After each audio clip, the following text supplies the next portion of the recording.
April 15th, 2023.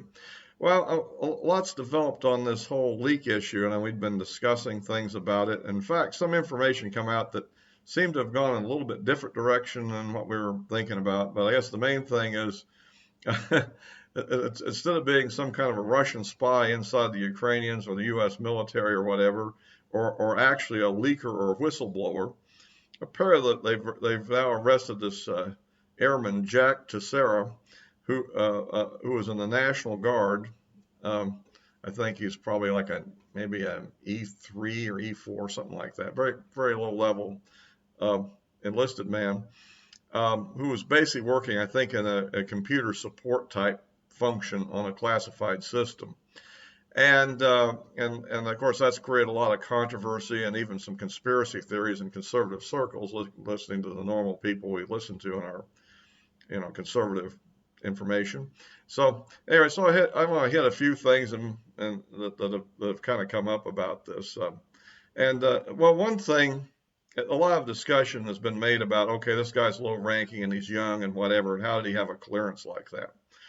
Well, one thing I would say is that may not be the real issue of what went wrong here, by the way. I think, but clearly security procedures were obviously not being followed properly, because it doesn't make any sense why he would have access to these high-level briefing documents that are, that we're talking about here, that were for like the chairman of the Joint Chiefs, or maybe to be presented to even higher level, national security officials in the White House. So let's kind of look at that. Well, here's the thing about that, which will kind of explain a lot of it. The problem is that your clearance level needs to be such that you can do your job. Okay, and for instance, in my history when I was working in aerospace,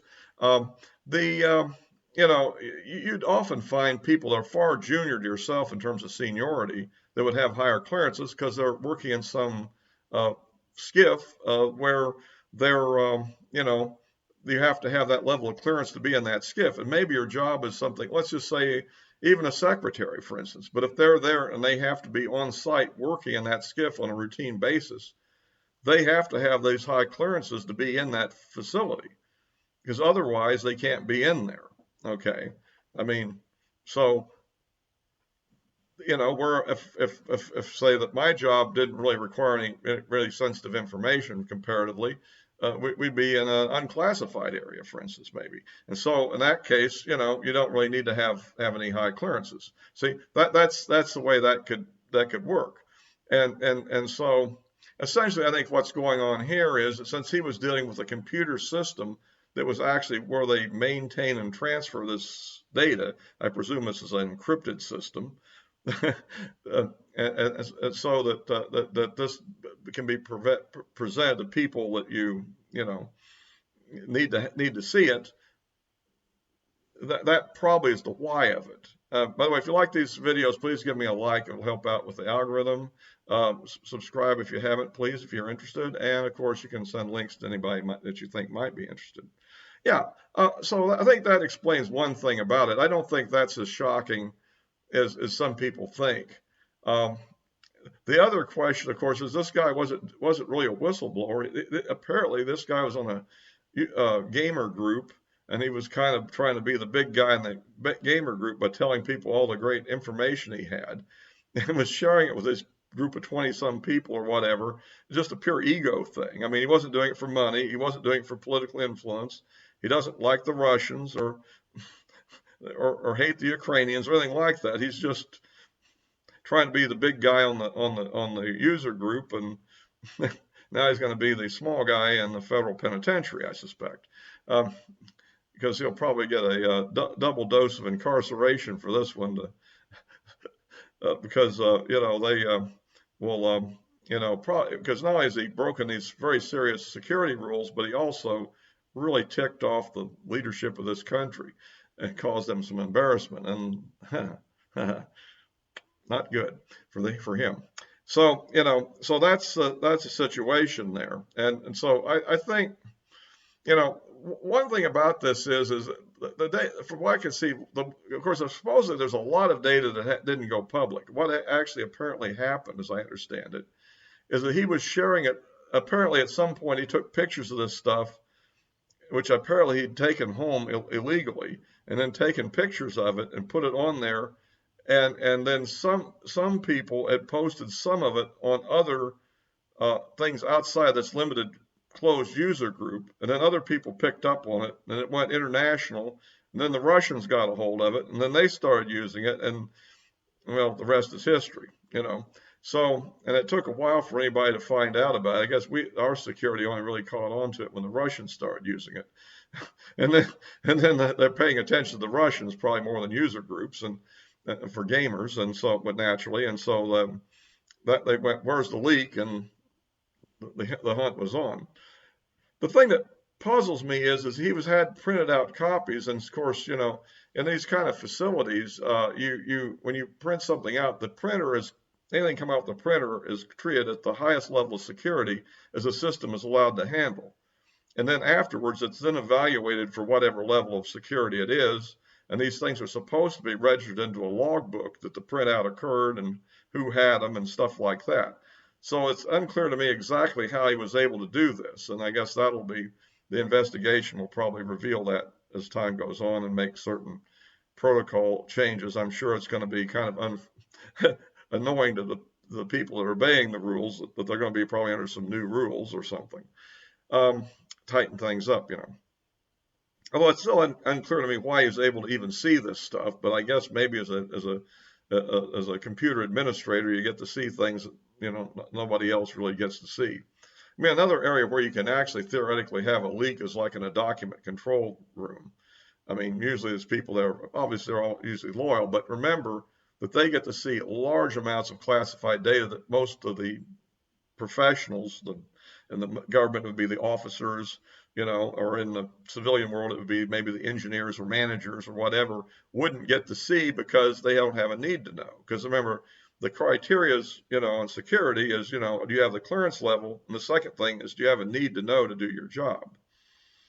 And so, you know, that's the need to know thing is always one of those kind of deals. And so but, you know, that is what happened here. And of course, the other thing I like to get into is kind of, well, at least maybe correct, I don't know exactly correct the record, but raise some issues that came out of what's been released. One of the things that kind of popped up on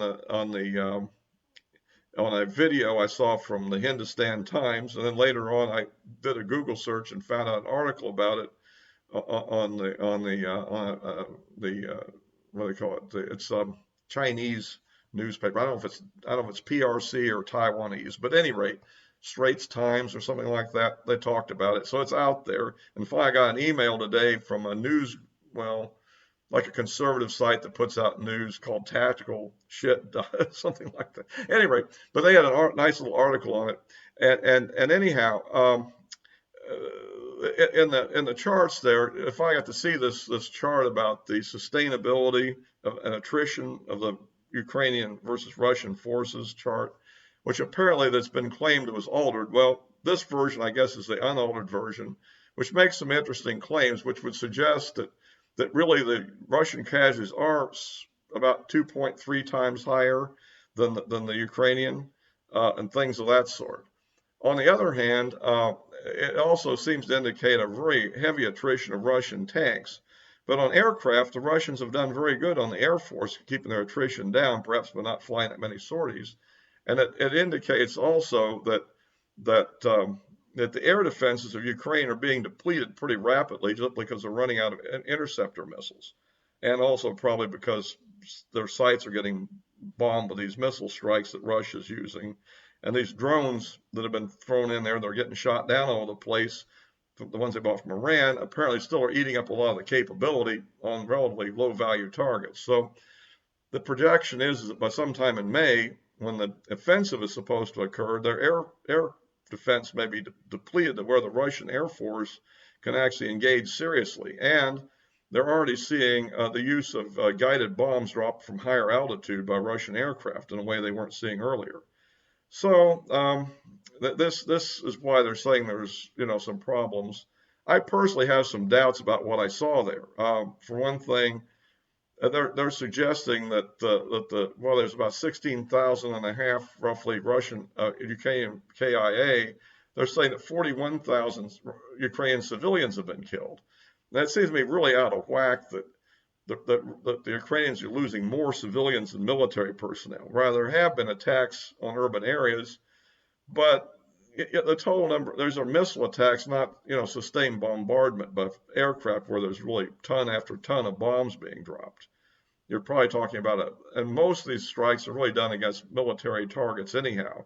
And I think a lot of the ones you see where they crash into a purely civilian target are probably either target misidentifications, or, for instance, when a Russian missile shot down by Ukrainian anti-aircraft, the warhead's going to go somewhere, and it probably goes crashing into a civilian area and hitting an apartment building or a hospital.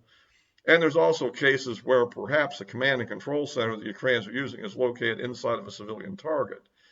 And then there's probably some times where the Russians just go off and do something evil. But the point I'm getting at is that there's that I can't see 41,000 civilians killed and only 16,000 plus military. So I think that looking at what we saw, they're probably using the Ukrainian numbers that were being provided, and maybe using our own estimates on Russian fatalities, which they were rating in the 35 to 40,000 range or something like that, which isn't necessarily wrong. I just think the Ukrainian numbers are way too low to be realistic, given all the artillery and everything that's been used. So at any rate, and then the tank numbers, the problem I have with that is that I've seen other videos where civilians have, taken, they've used civilian satellites and looking at Russian tank storage areas and looking at how they're changing over time. And it looks to me like they have far more tanks than that are being rehabilitated and brought into action. So that's another thing we have to consider. So anyhow, as I've been saying all along, there's a lot of deception involved in this, and I think it's even possible that we're looking at some of this stuff as whatever that's a little doubtful, but it's definitely that this has been a pretty costly conflict from both sides, and again, I think we're looking toward probably the May time frame, maybe mid-May. I don't know, when the ground gets dry enough and hard enough so that the Ukrainians will be able to try to launch their offensive if they're up to doing it. But they may run into airstrikes and things that they wouldn't have run into before if they can't provide adequate air defense. And so we'll have to, kind of see how that all goes. Like I said, really getting to the truth in this war is very difficult, as I've said earlier. So we'll have to kind of wait and see. But I do think that I suspect the Russians have more than what's been released in these things actually indicate. Just because of the tank resources they have. In addition, they were credited with making 20 new tanks a month before the war broke out. And I think with all the mobilization that's been going on at least since last summer, I presume they've made efforts to ramp up their production, and they probably are cranking out more than that now, putting on extra shifts and so forth. And so that's another issue that we'll have to take a look at and see how that all, develops. Like I say, there's a lot of confusion going on here, and I think that's intentional on all sides. Because after all, the Russians are putting out ludicrously low numbers on their losses, so we know that that's not accurate.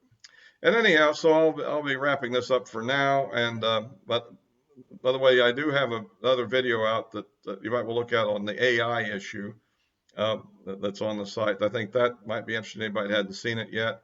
And okay, as always, I'll be posting this on Rumble, and of course the addresses of my social media sites are in the description below. Although the Parler one may not be there anymore from what I hear, so we'll see on that one. Okay, until next time.